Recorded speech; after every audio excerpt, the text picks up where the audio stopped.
Life is what happens while you're busy making other plans. What is up, you guys? Sage here. And on this Friday, especially going into this weekend, I just wanted to remind us all, including myself, that there is no yesterday. Tomorrow hasn't come yet. All we have is this present moment that we're existing in, what we're doing now. So me doing this, you watching me, that's all we got. You know, that's all we have is this moment. And then that's it. And so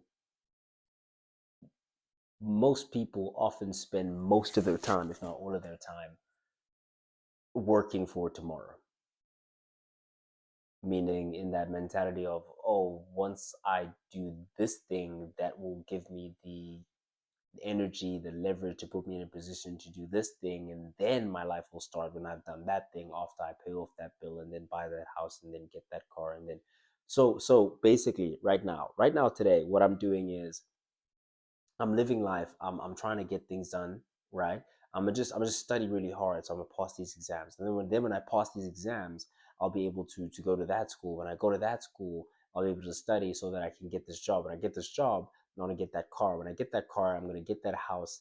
Then I get that house, and then I'm gonna have to pay off this, and then I want to do that, and then my life can start. Well, then I obviously have to have kids as well. But then that's 18 more years, and then after that 18 years, if I only have one kid, I might have a couple of kids, so that might still be like, yeah, another 20, 30 years. But then when that's done, then my life will start.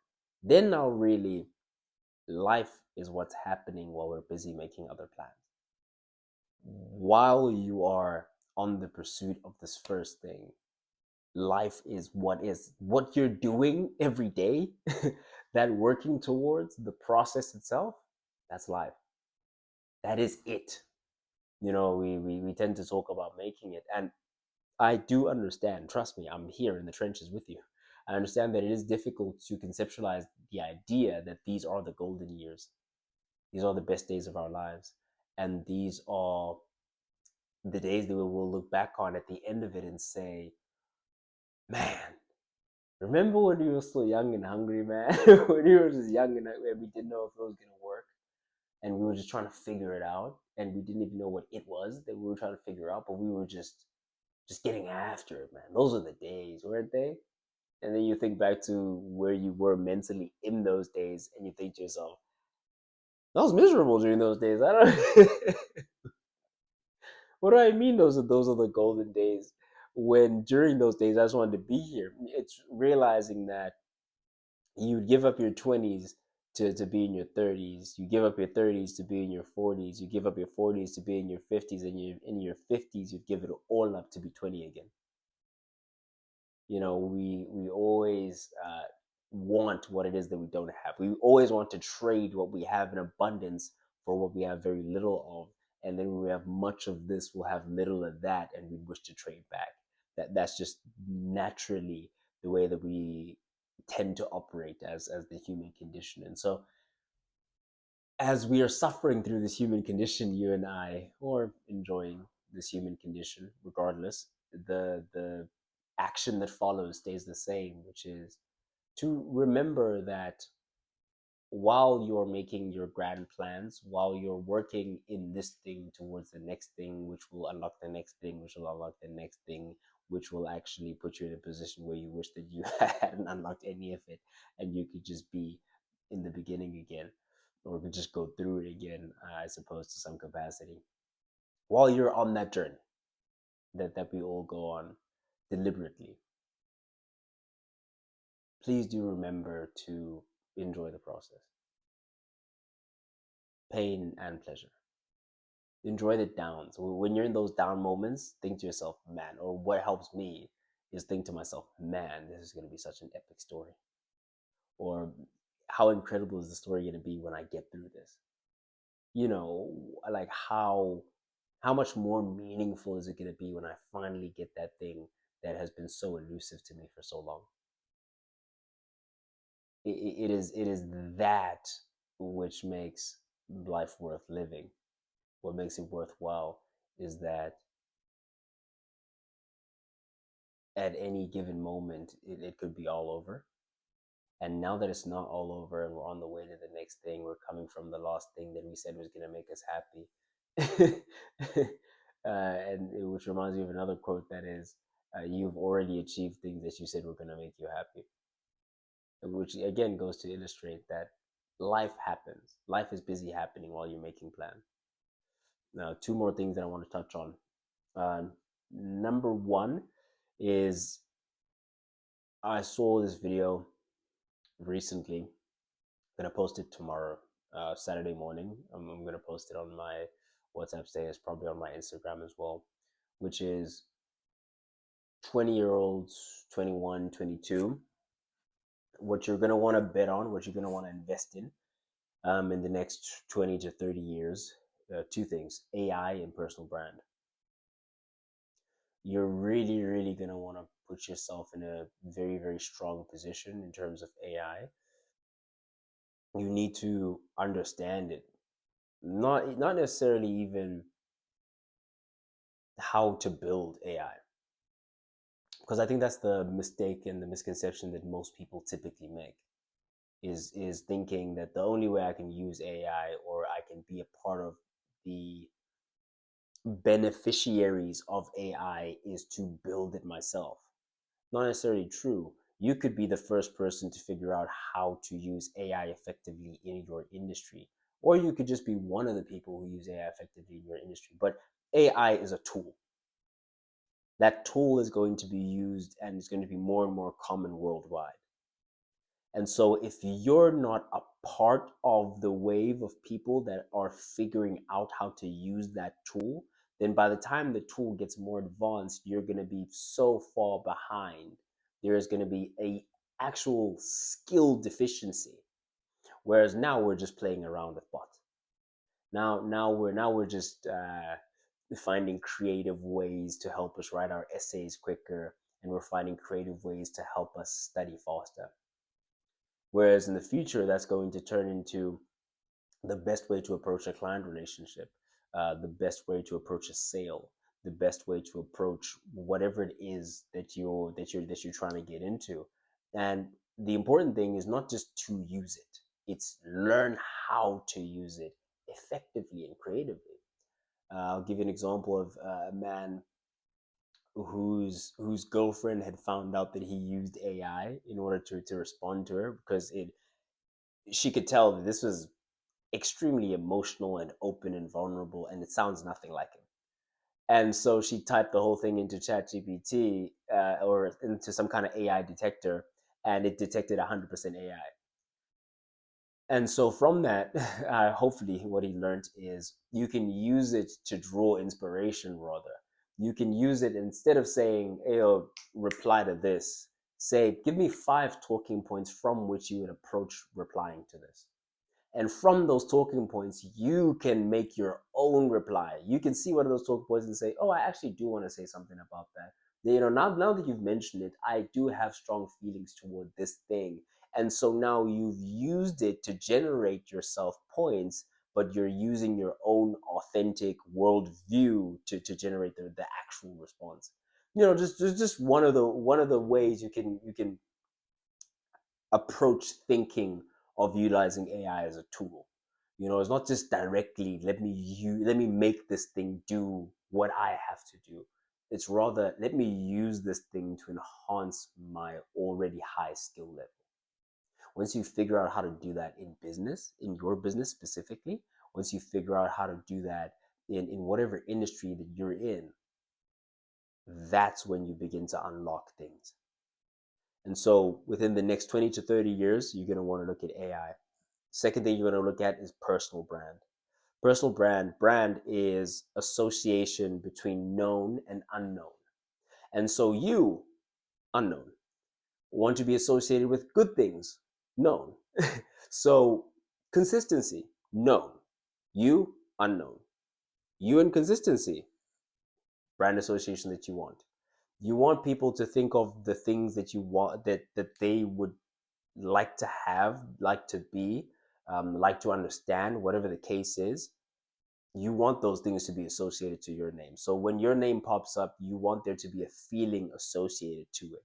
You want the feeling to be positive, ideally, and the feeling not to be nothing.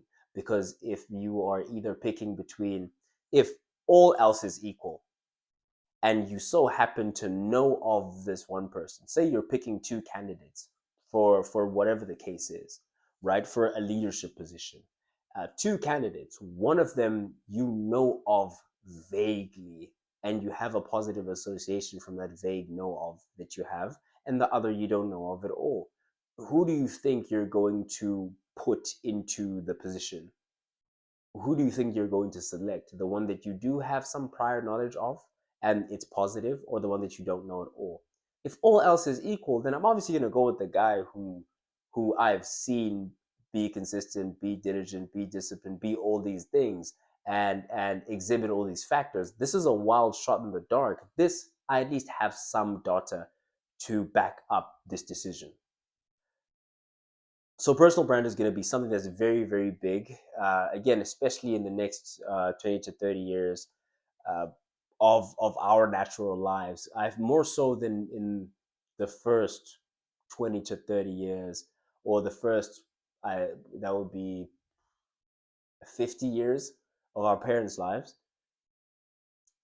More so than to them, it is important for us to have personal brands. Personal brand didn't used to be a thing.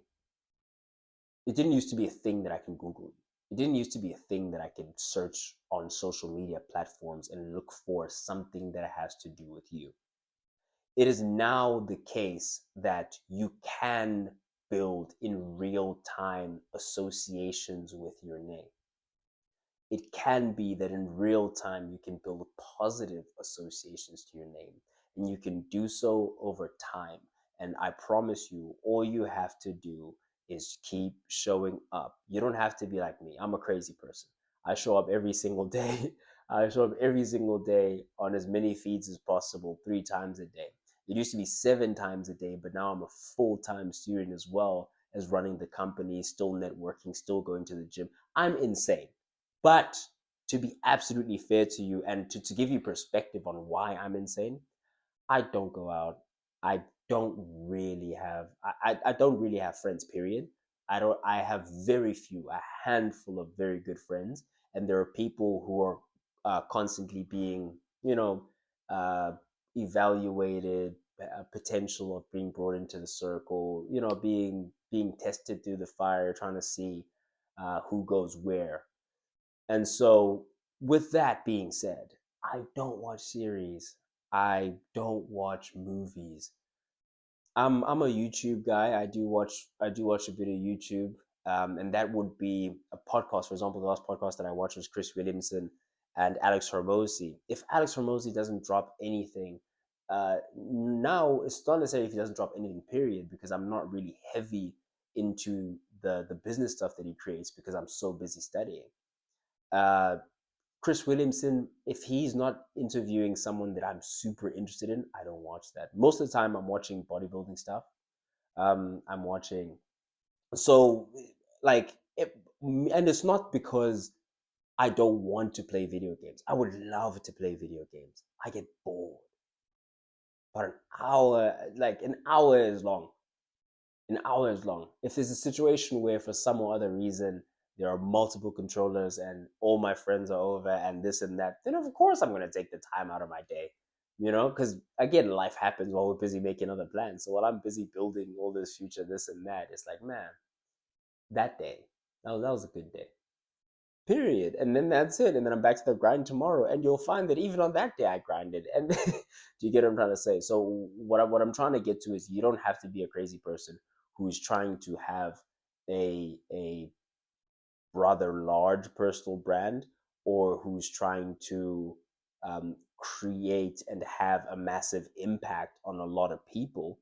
You don't necessarily have to be that person, but even if you don't show up every day, even if you don't show up multiple times a week on top of showing up every day, even if you don't show up on multiple platforms multiple times a week, multiple times a day, even if you're not me, but you still do want to do something that is down your lane that is going to benefit you, I do highly recommend it. Because again, next 20 to 30, the big stretch, what we're like, as we're making this big push, one of the things that we should be big pushing towards is creating those positive associations. Now, what positive associations in particular, Sage, would you um, want to, I don't want to say advise, because I'm not, come on, like I'm 21, right? I'm not even 21 yet. I'm 20. I'm not even 21 yet. Do you get what I'm trying to say? It's June now, July, August. It's about 2 months out, I suppose. Um, so yeah, I don't feel to be in a position, although I am Sage, I don't feel to be in a position to give anyone any sort of advice. I'll tell you what I think, and I'll tell you what I'm applying, and if and what I believe will work for me. And if it so happens to work for you as well, that would be fantastic.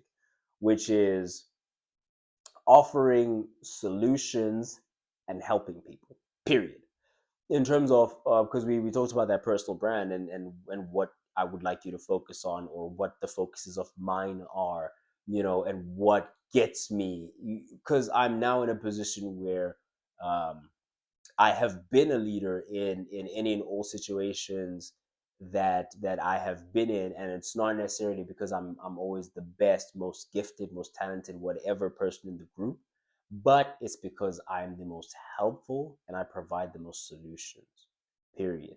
If you want to be in a position where you're long term in positions of wealth creation, you're long term in positions of opportunity, in positions of leadership, people will offer you up. People will mention your name in rooms that you're not even in a positive light, if you just do two things: if you help other people and you offer solutions. Period. If there are only two things that you want associated to your name in terms of building that personal brand that we're talking about, we can talk about you offering solutions, helping other people. Period. That's it. If you just got those two things going for you, the rest handles itself, because people can take you places money can't. Like, being good to people can put you in situations and scenarios that you couldn't have bought your way into even if you had all the money in the world. There's a certain level of trust, there's a certain level of authenticity that you just can't buy. You just have to be. And I always talk about reputation, guarding the reputation. And I'm very, very conscious about my reputation. I'm very, very conscious about it, because from a young age, I can say that my reputation I felt was not even remotely representative of who I thought I was. There were multiple situations where, for example, it could be a teacher, it could be a whatever, whatever authority figure would be around at that time. Say a coach, say my own parents, or my mom, dad, even would think of me things that I'm thinking, where is that coming from? Like, who are you talking about? Because you're not talking about me. For example, even at those ages, anyone mentioning any one of these authority figures mentioning anything of laziness, I'm thinking, raw. I'm like, do you even know me? You know what I'm saying? I'm thinking, this nigga must not even know about me. And like, what do you mean?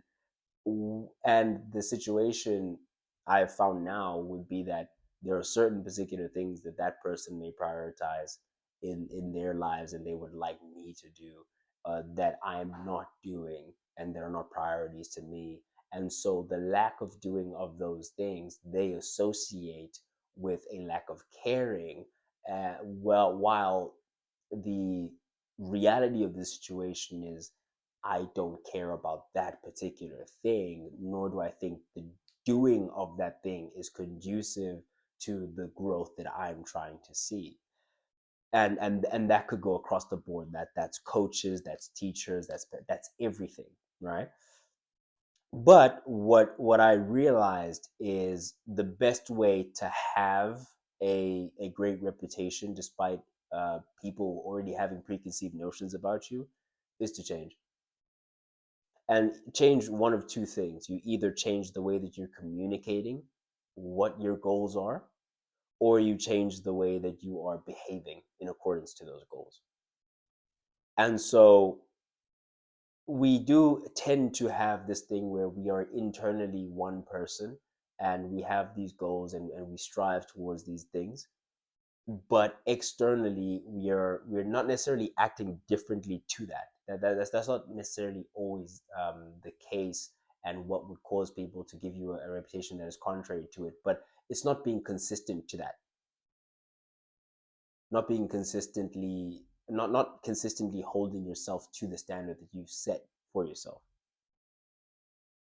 And I'll close with an understanding or something that a hero of mine had talked about, which was he used to have this reputation for being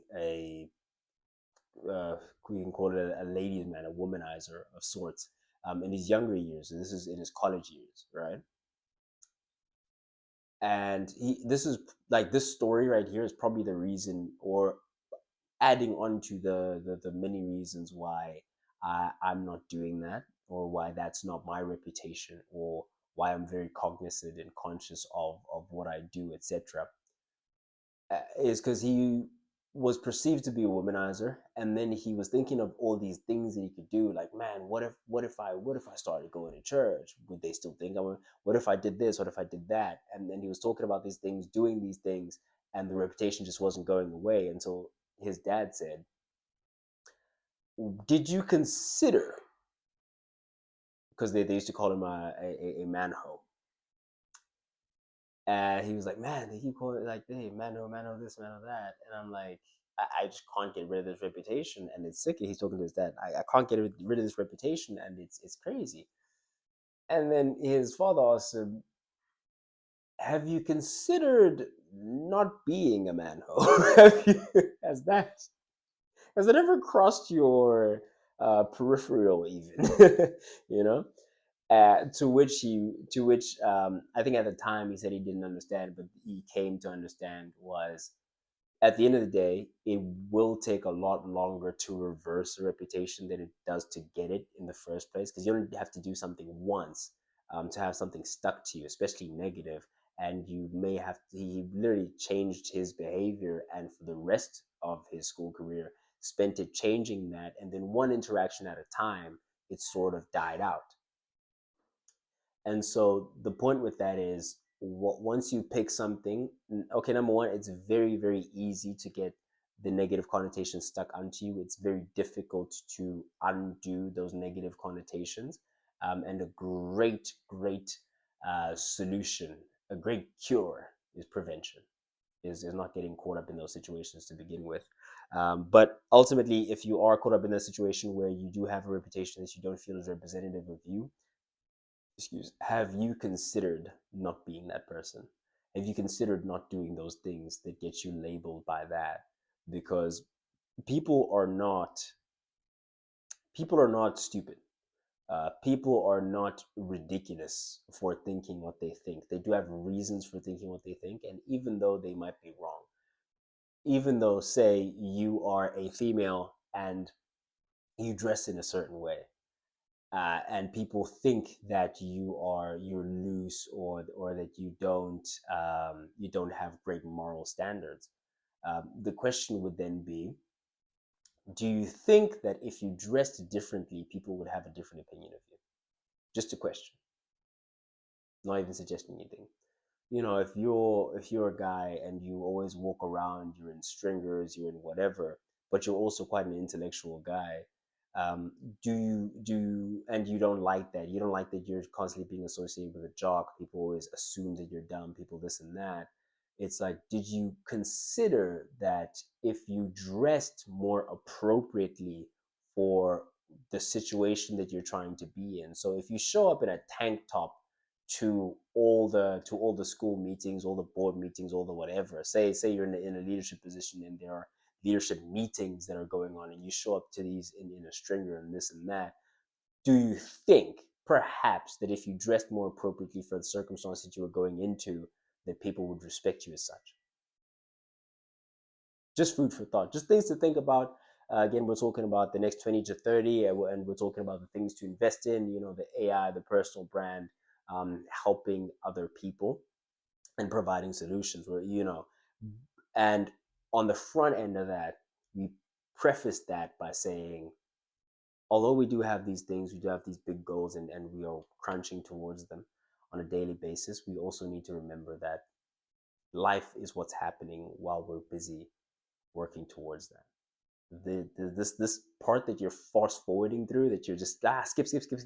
I just want to get to it. I want to get to it. I want to get to it. When you get there, what you realize is like, wow, I think my life is behind me. I think my whole life is behind me right now, or I think most of my years are already lived.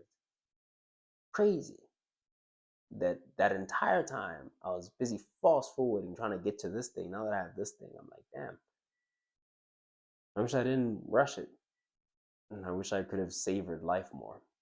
And so that's ultimately with all these things, because these are still true. We still do have these goals, and we still do want to achieve these things. But on the way to achieving them, let's savor life a bit more.